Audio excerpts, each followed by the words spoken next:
आपण पाहत आहात स्वराज्य न्यूज. सत्य हेच जे तुमच्या समोर.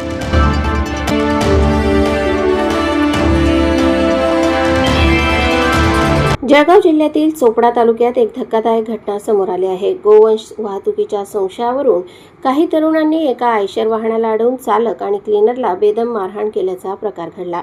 ही घटना दिनांक 14 जून रोजी मध्यरात्री 12:30 वाजेच्या सुमारास चोपडा शहरापासून सुमारे 5 ते 7 किलोमीटर अंतरावरील मजरेहोळ फाट्याजवळ घडली.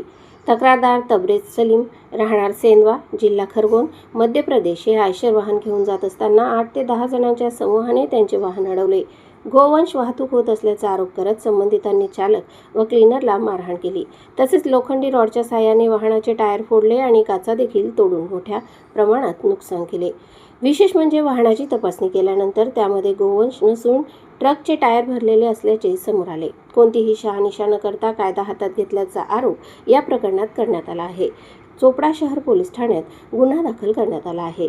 या प्रकरणाचा पुढील तपास PSI योगेश्वर हिरे करत आहेत. दरम्यान या घटनेमुळे वाहन चालकांमध्ये भीतीचे वातावरण निर्माण झाले असून परिसरात एकच खळबळ उडाली आहे. प्रतिनिधी मिलिंद सोनवणे आणि वृत्तनिवेदिका सीमा पाटील सह स्वराज्य न्यूज, चोपड़ा।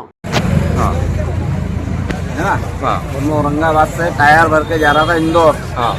रास्ते में 25-30 लोगों ने मुझे रात में रोका 12:30 बजे, चोपड़ा के 5-7 किलोमीटर उधर। मेरी गाड़ी में 40,000 रुपये केस थे। मेरे 3 टायर फाड़ दिए, शीशा वगैरह सब फोड़ दिया और हमको बहुत बेरहमी से मारा। ये समझ लो कि झटपट हमारी जान बची है।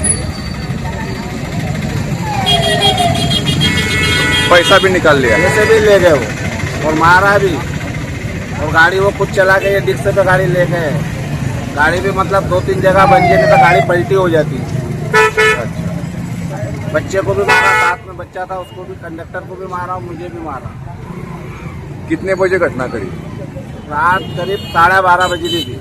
रात में? हाँ, रात में 12:30। 12:30 बजे। हाँ, रात को 12:30 बजे घटना है। अच्छा।